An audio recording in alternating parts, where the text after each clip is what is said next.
ইন্নাল হামদালিল্লাহ নাহমাদুহু ওয়া নুসাল্লি আলা রাসূলিহিল কারীম আম্মা বা'দ আউযু বিল্লাহি মিনাশ শাইতানির রাজীম বিসমিল্লাহির রাহমানির রাহিম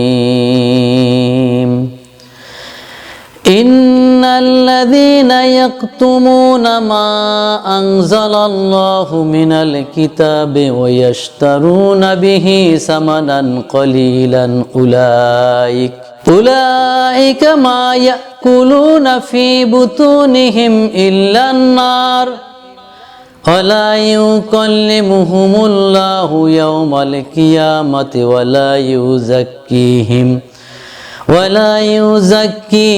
ওয়া লাহুম আযাবুন আলীম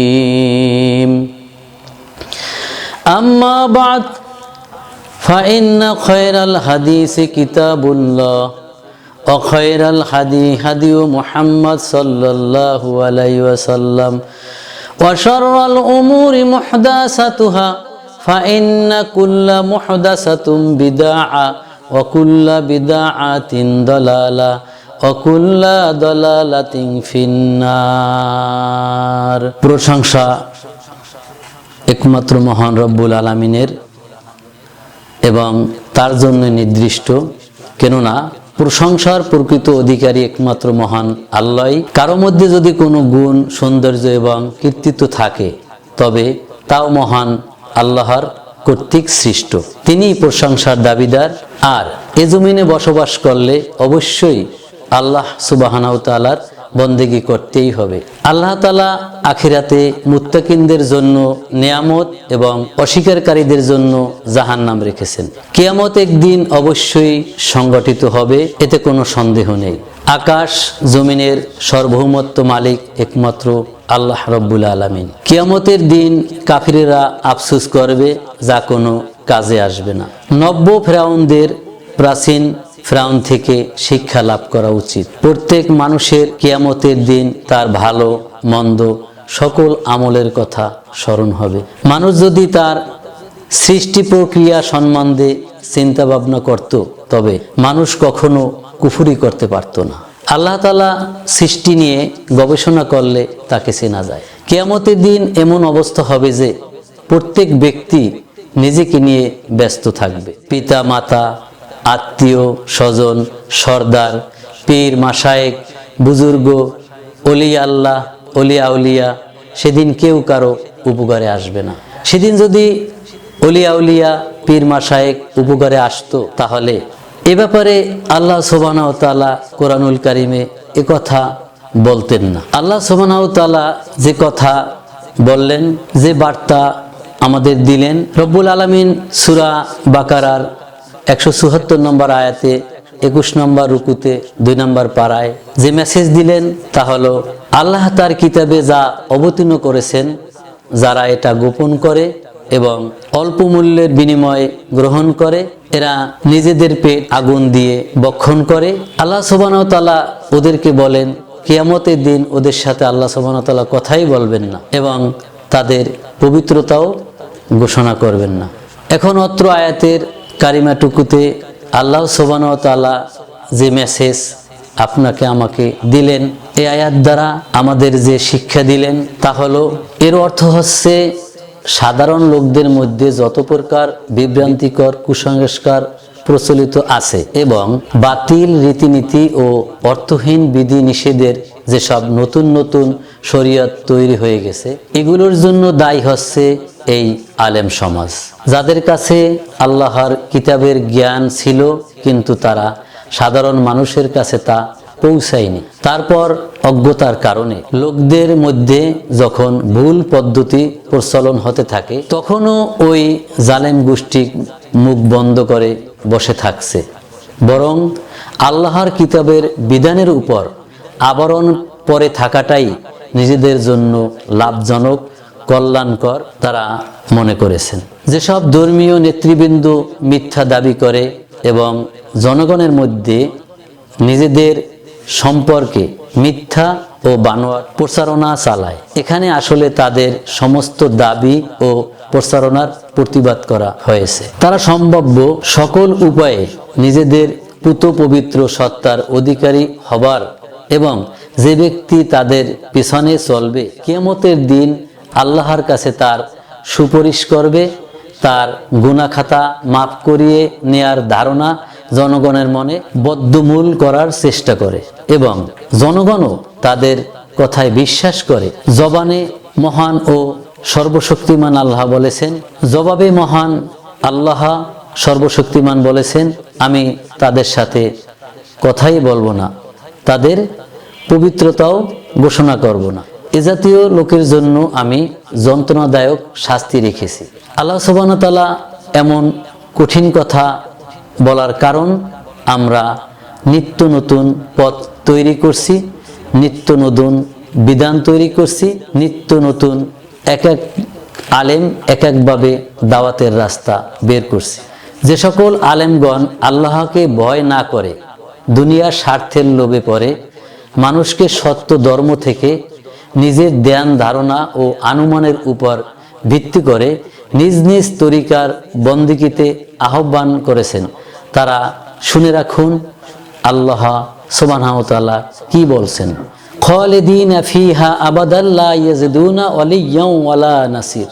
জাহান্নামে তারা চিরকাল থাকবে, তারা সেখানে না পাবে কোনো অভিভাবক আর না পাবে কোনো সাহায্যকারী। এরপর রব্বুল আলামিন আরো বলেন, ইয়াউমা তুকাল্লাবু উজুহুহুম ফিন্নার ইয়াকুলুনা ইয়া লাইতানা আতাআনাল্লাহ আতাআনার রাসূল। আগুনে সেদিন তাদের মুখমণ্ডল উলট পালট করা হবে। সেদিন তারা বলবে, হায়, আমরা যদি আল্লাহকে মানতাম ও রাসূলকে মানতাম। তখন তারা আফসোস করে আরো বলবে, ওয়াকালু রব্বানা ইন্না আতাআনা সাদাতানা আকুবরাআনা ফাআদাল্লুন্নাস সাবিলা। আর তারা বলবে, হে আমাদের পালনকর্তা, আমরা আমাদের নেতাদের এবং সর্দারদের আনুগত্য করেছিলাম, তারা আমাদের সঠিক পথ থেকে ভুল পথে পরিচালিত করিয়েছেন। তখন তারা রব্বুল আলামিনকে আরো বলবেন, রব্বানা আতিহিম দিফাইন মিনাল আযাবি ওয়া আল আনহুম লাআনান কাবীরা। হে আমাদের পালনকর্তা, তাদেরকে দ্বিগুণ শাস্তি দাও আর তাদেরকে মহা অভিশাপে অভিশপ্ত করো। অত্র আয়াতে কারিমাগুলো সূরা আল আহজাবের 65 থেকে 68 নাম্বার আয়াত থেকে নেয়া। এর রুকু নাম্বার 8, এর পারা নাম্বার 22, সূরা নাম্বার 33। আসলে আমরা যে সকল আলেমগণ মানুষকে কোরআনের আয়াত দ্বারা, ভিত্তিহীন হাদিস দ্বারা মানুষকে ভুল পথে ইসলামের নামে চালিয়ে দিচ্ছি এবং তাদের মনে এ ধারণাও এনে দিয়েছি যে কাল কিয়ামতে আমি তাদেরকে সুপারিশ করে নেব, আমার কাছে তারা বায়াত হলে, আমার কাছে তারা আসলে নিশ্চিত জান্নাত সে পাবে এবং আমি নিজেও তাদের সাথে জান্নাতে থাকব। এই শ্রেণীর লোকরা সমাজে অধিকাংশ লোকই ইবাদত করে না বললেই চলে। যারাও করে খুব কম ইবাদত করে।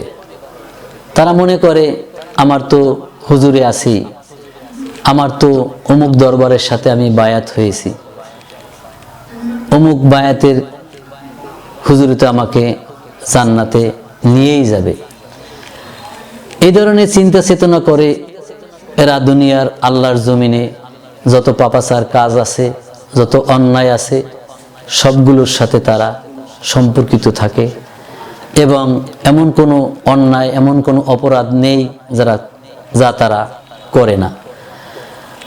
তারা মনে মনে জানে যে আমরা নিশ্চিত জান্নাতে যাব। এই শ্রেণীর লোকদের জন্য আমি একটা ইসলামী সঙ্গীত রচনা করেছি। আশা করি খুব খেয়াল করে ইসলামী সঙ্গীতটা আপনারা শুনবেন। আমরা সবাই জান্নাত যাব, যা খুশি তা করে লব, দিবানিশি পাপ করিব, বৃদ্ধ বয়সে পানা চাব। আমরা সবাই জান্নাত যাব, যা খুশি তা করে লব, দিবানিশি পাপ করিব, বৃদ্ধ বয়সে পানা চাব। মোল্লায় আছে আমারে ঠিকাদারি, দয়াল কান্ডারি, পরপারে থাকবে মোল্লার সরদারি, ওগো দয়াল কান্ডারি, পরপারে থাকবে মোল্লার সরদারি। আমরা সবাই জান্নাত যাব, যা খুশি তা করে লব, দিবানিশি পাপ করিব, বৃদ্ধ বয়সে পানা আসাবো, মোল্লায় আছে আমার ঠিকাদারি, দয়াল কান্ডারি, পরপারে থাকবে মোল্লার সরদারি, ওগো দয়াল কান্ডারি, পরপারে থাকবে মোল্লার সরদারি। নামাজ রোজার ধার দারি না, ফরজ সুন্নাত তাও মানি না, দুনিয়াটা রং তামাশার, নেই তো কেহ বাধা দেবার। নামাজ রোজার ধার দারি না, ফরজ সুন্নাত তাও মানি না, দুনিয়াটা রং তামাশার, নেই তো কেহ বাধা দেবার। সবাই মিলে করি বাহাদুরি, দয়াল কান্ডারি, পরপারে থাকবে মোল্লার সরদারি। আমরা সবাই জান্নাত যাব, যা খুশি তা করে লব, দিবানিশি পাপ করিব, বৃদ্ধ বয়সে পানা আসাবো, মোল্লায় আছে আমার ঠিকাদারি, দয়াল কান্ডারি, পরপারে থাকবে মোল্লার সরদারি, ওগো দয়াল কান্ডারি, পরপারে থাকবে মোল্লার সরদারি। ধন সম্পদ আর বাড়ি গাড়ি করে রাখছি সারি সারি, বছর শেষে মোল্লা দরে সম্পদ দিব তাহার তরে। ধন সম্পদ আর বাড়ি গাড়ি করে রাখছি সারি সারি, বছর শেষে মোল্লা দরে সম্পদ দেব তাহার তরে। জান্নাত কিনতে যাব হুজুর বাড়ি, দয়াল কান্ডারি, পরপারে থাকবে মোল্লার সরদারি।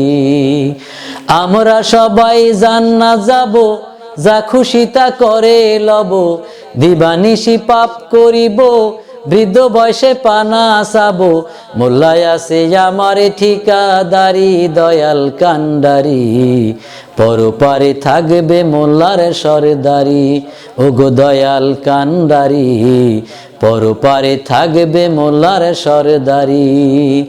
আমরা সবাই জান্নাত যাব, যা খুশি তা করে লব, আমরা সবাই জান্নাত যাব, যা খুশি তা করে লব, দিবানিশি পাপ করিব, বৃদ্ধ বয়সে পানা আসাবো, মোল্লায় আছে আমার ঠিকাদারি, দয়াল কান্ডারি, পরপারে থাকবে মোল্লার সরদারি, ওগো দয়াল কান্ডারি, পরপারে থাকবে মোল্লার সরদারি।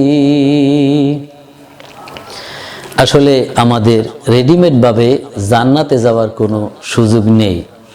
সেমতে আমরা সকলে আল্লাহর কিতাবে যে বিধান অবতীর্ণ করেছেন তা অবশ্যই মেনে নিয়ে রাসূলুল্লাহ সাল্লাল্লাহু আলাইহি ওয়াসাল্লামের দেখানো পথকে যেন আমরা সকলে আঁকড়ে ধরে চলতে পারি।